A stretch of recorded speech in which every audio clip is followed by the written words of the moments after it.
नमस्कार दोस्तों, स्वागत है आप सभी का ऑनलाइन डाफा स्टडी यूट्यूब चैनल पे। इस वीडियो में हम बात करेंगे तमाम भर्तियों की लेटेस्ट अपडेट को लेकर। तो बन में सारी अपडेट हम कवर करते हैं। चलिए दोस्तों, वीडियो शुरू करते हैं। सबसे पहले हम बात करने वाले हैं टीजीटी पीजीटी एग्जाम डेट के बारे में। बहुत सारे छात्र टीजीटी पीजीटी के एग्जाम डेट को लेकर परेशान भी हैं, कंफ्यूज भी हैं। अलग अलग छात्रों की अलग अलग मांगे हैं, जिसके बारे में जानकारी आप सभी को पहले से दे दी गई है। एक रिक्वेस्ट आप सभी से है कि वीडियो को लाइक अवश्य कर दिया करें, क्योंकि देखने वालों की संख्या हजारों में होती है। लाइक करके अवश्य आया करें। इस चैनल के माध्यम से आपको तथ्यों के आधार पर जानकारियाँ दी जाती हैं। इस वीडियो में मैं आप सभी को दो जानकारियाँ पहले दे देता हूँ कि अगस्त और सितंबर को लेकर जो छात्र परेशान हैं और उसके बाद में परीक्षा कब होगी, इसके बारे में आप सभी को बता देंगे। तो जैसा कि आप सभी जानते हैं, छोटे से पॉइंट से समझा दें कि चयन बोर्ड के माध्यम से इस परीक्षा को कराने की तैयारियां अगस्त में हैं, क्योंकि उनकी तरफ से यहां पर सुप्रीम कोर्ट में हल्फनामा दिया गया है। पहला पॉइंट। दूसरा पॉइंट ये है कि कुछ छात्र संगठनों के माध्यम से इस परीक्षा को सितंबर में कराए जाने की तैयारी की मांग की जा रही है और बहुत सारे छात्रों ने इसको समर्थन भी किया है। जैसा कि आप सभी जानते भी हैं कि काफ़ी छात्र चाहते हैं कि सितंबर में हो जाए और काफ़ी छात्र चाहते हैं कि अगस्त में इस परीक्षा का जो आयोजन है वो करवा लिया जाए।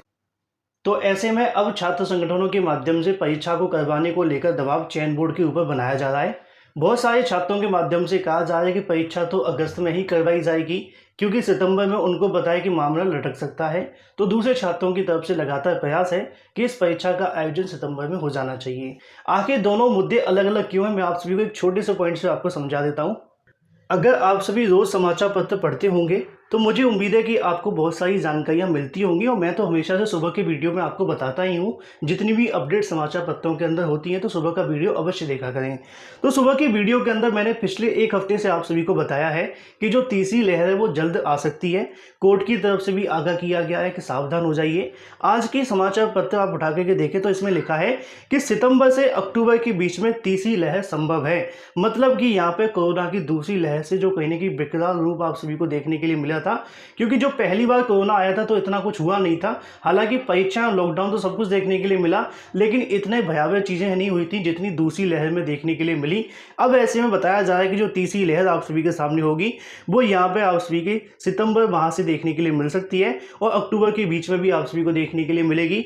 तो यही सबसे बड़ा कारण है जो अभ्यर्थी अगस्त में परीक्षा ना करवाना चाहते हैं, उनका कहना है कि परीक्षा को अगस्त में करवा लिया जाए। अगर गलती से भी कोरोना की तीसरी लहर आ गई और फिर से ऐसा कुछ देखने के लिए मिल गया, क्योंकि इतने व्यापक स्तर पर टीकाकरण भी नहीं हुआ है और ना ही हमारे पास इतनी चीजें हैं। जैसा कि आप जानते हैं कि जैसे ही कोरोना आता है शिक्षण संस्थान बंद कर दिए जाते हैं, परीक्षाएं स्थगित हो जाती हैं। भले ही चुनाव हो तो वहां पे आप सभी को चुनाव देखने के लिए मिल जाते हैं, क्योंकि कोरोना 18 वर्ष का अभी नहीं हुआ है ना। तो ऐसे में इसी वजह से सबसे बड़ा कारण है कि आपकी जो परीक्षा है वो अगस्त में करवाने की तैयारी की जा रही है। चयन बोर्ड ने तारीखों को लेकर सुप्रीम कोर्ट में ज्ञापन तो सौंपा है, मतलब नोटिफिकेशन तो दिया है, लेकिन अब कई छात्र संगठनों के माध्यम से इस परीक्षा को सितंबर में करवाने की तैयारियां हैं।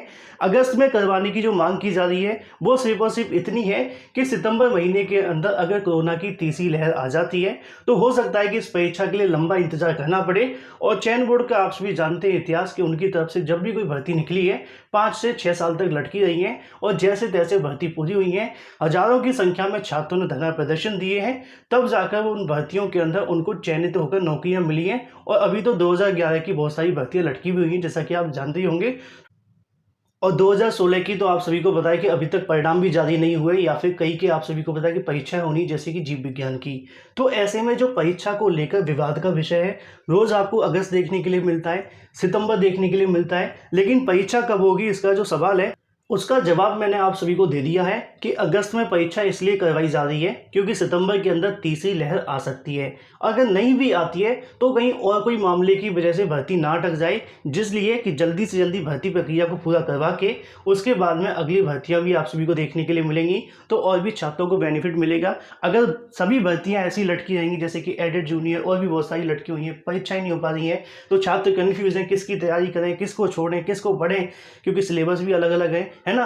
तो इसी वजह से टीसीटी पीजीटी को लेकर जो तैयारियां वो अगस्त में ज़्यादा देखने के लिए मिल रही हैं। हालांकि अभी जो प्रस्ताव भेजा गया छात्रों के माध्यम से वो सितंबर के प्रथम सप्ताह का है, जिसको लेकर आयोग ने अभी कोई स्पष्टीकरण नहीं दिया है। अगली बैठक 29 जून को देखने के लिए मिलेगी और हो सकता है कि वहाँ पर परीक्षा की तारीखों को लेकर आपके सामने जो ऐलान है वो कर दिया जाए। चयन बोर्ड की तरफ से अभी तक जो तैयारियां हैं वो अगस्त की हैं, बाकी अगर कोई बदलाव किया जाएगा तो आप सभी को बता दिया जाएगा। तो यही सबसे बड़े जो कारण है वो आप सभी के सामने है कि जो छात्र सितंबर परीक्षा कराने की मांग करें, उनका कहना है कि उनको अभी समय नहीं मिल पाया तैयारी करने का। तो दूसरी तरफ आप सभी देख पाए कि अगस्त सितंबर के अंदर दूसरी लहर आती है, तो हो सकता है कि अगस्त के अंदर होने वाली परीक्षा फिर से न लटक जाए और उसके बाद में 2-2.5 महीने इंतजार करके फिर आपकी जो परीक्षा का आयोजन देखने के लिए मिलेगा और बीच में चुनाव होने की वजह से भर्ती लटक भी सकती है। तो ऐसे में जो छात्र मुझसे पूछ रहे थे कि सर परीक्षा अगस्त में होगी कि सितंबर में, क्योंकि सोशल मीडिया पर काफ़ी ज़्यादा कन्फ्यूजन है, मैंने आपको डिटेल में सारी जानकारी दे दी है। तो फिलहाल आप लोग मान करके चलें कि आपकी परीक्षा अगस्त में होने की संभावना ज़्यादा है, लेकिन अभी चयन बोर्ड के माध्यम से अगर कल के प्रस्ताव को लेकर विचार किया जाता है तो वो भी आप सभी को बता दिया जाएगा। लेकिन वहीं दूसरी तरफ बात करें अपनी अगली अपडेट को लेकर, जो कि संबंधित है यूपीएससी पीईटी के बारे में। जैसा कि आप सभी जानते हैं कि पीईटी के बाद में आपको हजारों पदों पर भर्तियां तो देखने के लिए मिलेंगी, लेकिन अगर एक बार पीईटी से बाहर हो जाते हैं तो आपको कोई भर्ती देखने के लिए नहीं मिलेगी अगले 1 साल तक। अब अगर ऐसा होता कि पीईटी परीक्षा देने के बाद छात्र बाहर हो जाते तो हो भी सकता था, लेकिन अब ऐसे में छात्रों को बिना आवेदन किए बाहर कर दिया गया है। एक तरीके से हम कह सकते हैं कि छात्रों की गलती है, उनसे आवेदन पहले नहीं हो पाए, कोई भी कारण रहा हो, है ना, अलग अलग छात्रों के कारण है। लेकिन ऐसे में 10 से 5 दिनों का अगर समय दे दिया जाता तो बेनिफिट मिल सकता था। असिस्टेंट प्रोफेसर के अंदर दोबारा से आवेदन करने का मौका दे दिया, दरोगा भर्ती के अंदर भी देखने के लिए मिल गया, और भी कई भर्तियों के अंदर हमने देखा कि दरोगा भर्ती की 2 महीने की डेट बढ़ाई गई थी। टीजीटी पीजीटी लगभग 3 महीने तक आप सभी के सामने डेट बढ़ती रही। जब छात्रों की मांग की जा रही है कि 1 हफ्ते की डेट बढ़ा दो, तो यूपीएससी कहीं ना कहीं अपनी अड़ी पे अड़ा हुआ है। लगातार छात्रों के माध्यम से यूपीएससी के खिलाफ ट्विटर अभियान जारी है, जैसा कि मैंने भी आप सभी के सामने ट्वीट किया है कि वैसे तो यूपीएससी ने 4 सालों में कोई भर्ती पूरी नहीं की है, कई परीक्षाएं तो कई परिणाम अभी भी लटके हुए हैं।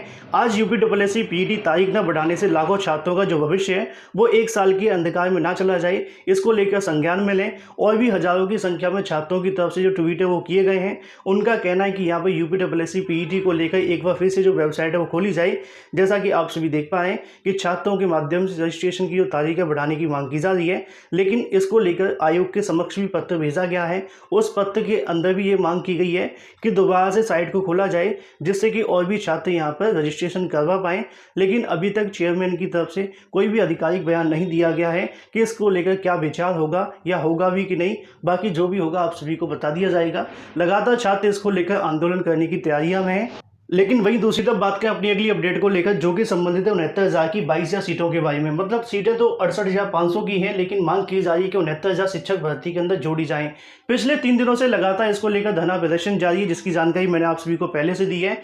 इन छात्रों की तरफ से मांग की जा रही है कि 69,000 शिक्षक भर्ती में 60-65 में जो क्वालिफाई हुए थे, उन सभी छात्रों को यहाँ पे जो 1,46,000 के समथिंग मेरिट के अनुसार 22,000 सीटों पर चयनित करके उनको नियुक्ति पत्र दिए जाएं, जिससे कि सरकार को योग्य शिक्षक मिल जाए। ऐसा छात्रों की तरफ से लगातार मांग की जा रही है और इसको लेकर धरना प्रदर्शन भी पिछले 3 दिनों से जारी है। आज की तारीख में शासन प्रशासन के माध्यम से यहाँ पे इनसे वार्ता करने को लेकर तैयारियां देखने के लिए मिल रही है। शासन प्रशासन ने इनको आश्वासन दिया है कि इनकी जो बात है उसको लेकर जो होगा वो दिखाया जाएगा। मतलब फिलहाल अगर हम देखें तो प्रशासन की तरफ से कुछ कार्रवाई की गई है, जो कि मैं आप सभी को वीडियोज़ के माध्यम से दिखा देता हूँ। छात्रों का कहना है कि उनके नाम वगैरह लिखे जा रहे हैं, जिससे कि उनकी जो मुलाकात है वो अधिकारियों के साथ में की जाएगी और अधिकारियों से जो भी वार्ता होगी वो आपको देर शाम तक वीडियो के माध्यम से बता दी जाएगी। फिलहाल आप सभी एक छोटा सा वीडियो देखें।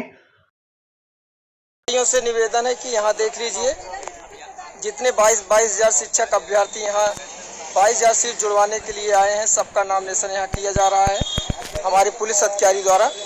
इसलिए आप लोग सभी यहाँ जल्द से जल्द अधिक संख्या में धरने में पहुंचने का प्रयास करें और हमारे यहाँ शिक्षार्थी जो धरना दे रहे हैं, जो अध्यापक धरना दे रहे हैं, उनका हौसला बढ़ाने का प्रयास करें। और सभी को डीजी साहब ने बुलाया है। अगर आप नहीं आएंगे तो केवल हम अपने लिए मांग करेंगे, और अगर आप नहीं पहुंच पाते हैं तो फिर यहाँ जितने अध्यापक हैं उन्हीं का नामिनेशन किया जाएगा। फिर आप उसको दूसरे के लिए जिम्मेदार मत समझिएगा। तो जैसा कि आप सभी ने वीडियो के माध्यम से देखा कि यहाँ पे छात्रों की तरफ से यहाँ पे मांग की जा रही थी कि 22,000 सीटों को जोड़ा जाए। अब उसको लेकर प्रशासनिक अधिकारियों के माध्यम से इनकी मांगों के बारे में जानने का प्रयास किया जा रहा है और बातें करने की जो कोशिश है वो की जा रही है। जो भी चीज़ें होंगी देर शाम तक आप सभी को बताई जाएगी। इसको लेकर MRC वाले छात्रों की तरफ से भी धरना प्रदर्शन किया जा रहा है, त्रुटि संशोधन वाले छात्र भी धरना प्रदर्शन करें, और भी तमाम चीज़ें आप सभी के सामने हैं। इसके अलावा अगर बात करें 69,000 की थर्ड चयन सूची के बारे में, बहुत सारे छात्रों की तरफ से लगातार कमेंट किए जाते हैं कि सर सीटों की संख्या कब तक आएगी, क्या ये चयन सूची जारी होने के बाद सीटों की संख्या बताएंगे, और क्या इसके अंदर कोई घोटाला देखने के लिए मिल रहा है, क्योंकि सीटों की संख्या ना आना ये सबसे बड़ा घोटाला है। क्योंकि पहले तो इतनी बार डाटा मांगा गया जैसे कि पता नहीं कितनी सीटें आने वाली हैं, और जब से सीटों की संख्या को लेकर मांग की जा रही है लगभग 1 महीना हो चुका है, अभी तक शासन के माध्यम से आधिकारिक सीटें नहीं बताई गई हैं। कहीं पर भी अगर अधिकारियों के माध्यम से कहा जाता है तो लगभग 6000, लगभग 5000, लगभग 4000 ऐसे सीटें बताई जाती हैं। सीएम ने भी जब ट्वीट करके जानकारी दी तो उनका कहना था कि लगभग 6000 पदों पे आपको काउंसलिंग देखने के लिए मिलेगी। अब लगभग के अंदर 6000 से ऊपर भी होते हैं, लगभग 6000 से नीचे भी आ जाते हैं। लेकिन सवाल ये है छात्रों का, क्या कोई घोटाला देखने के लिए मिल रहा है? क्योंकि अभी तक ना तो कोई चयन सूची जारी हो रही है जिसके अंदर जानकारी मिलेगी कितनी सीटों की संख्या यहाँ से हमें देखने के लिए मिली है और कितनी सीटों की संख्या पर आपकी जो चयन सूची है वो जारी की जाएगी। अधिकारियों से जब मुलाकात की जाती है तो उनकी तरफ से कहा जाता है कि 1 से 2 दिनों के अंदर पत्र जारी हो जाएगा। थर्ड चयन सूची को लेकर इतना सब कुछ छुपा छुपा के किया जा रहा है कि जो शासन आदेश भी जारी हुआ था 7/5/2021 का, वो भी आधा जारी हुआ है ना, वो भी आधे से ज़्यादा छुपा हुआ था। उसके बाद में आप सभी ने देखा कल परसों जब कार्यक्रम जारी हुआ तो वो भी आधा जारी किया गया। आधे के अंदर आप सभी को बताया कि किस तारीख को आपकी चयन सूची आएगी, किस तारीख को आपकी काउंसलिंग देखने के लिए मिलेगी। उसके अलावा कोई शासन आदेश ही जारी नहीं हुआ। लेकिन असल में ऐसा होता नहीं है। जब भी चयन सूची जारी होती है तो उसके अंदर बताया जाता है कि भाई ड्राफ्ट आप सभी को बनवाना है, कितने वाला बनवाना है, क्या लिखवाना है, कौन कौन से डॉक्यूमेंट आपको लेकर के जाने हैं, और भी बहुत सारी चीज़ें बताई जाती हैं। लेकिन अधिकारियों की तरफ से पता नहीं ऐसा क्यों नहीं किया जा रहा है। आखिर क्यों यहाँ पे शासना आदेश को छुपाया जा रहा है? क्योंकि पहले 7/5/21 का छुपा लिया, हमने कहा चलो कोई बात नहीं। अब ऐसे में जो निर्देश जारी होने थे काउंसलिंग से पहले, शासन का हक बनता है कि उनको बताना होता है। जैसे कि आपने देखा होगा 31,000 के अंदर और 36,000 के अंदर उन्होंने बताया था कि ये वाला डीडी बनेगा, इतने वाला डीडी आपको बनवाना है, ये डॉक्यूमेंट आप सभी को लेकर के आना है, क्या क्या करना है, और भी बहुत सारी चीज़ें आप सभी को बताई गई थी। कितनी सीटों पर आपकी काउंसलिंग करवाई जाएगी, क्या क्या रहेगा, बहुत सारे निर्देश जारी किए जाते हैं। लेकिन थर्ड चयन सूची को लेकर ना सीटों की संख्या बताई गई है, ना ही कोई निर्देश जारी हुआ है। अधिकारी कहते हैं कि एक दो दिन, अब ऐसे करते करते लग रहा है कि चयन सूची सीधी जारी कर देंगे और उसके बाद में जो भी होगा आप सभी को बता दिया जाएगा। तो कहीं ना कहीं जो छात्र मुझसे पूछेंगे सर क्या घोटाला चल रहा है, ऐसा तो कुछ नहीं है। लेकिन हाँ, ये बात सच है कि उनके माध्यम से पूरी जानकारी सोशल मीडिया पर नहीं दी जा रही है और ना ही प्रिंट मीडिया के माध्यम से आपको देखने के लिए मिल रही है। अगर कुछ मिलेगा तो आप सभी को बता दिया जाएगा। So guys, thank you for watching this video.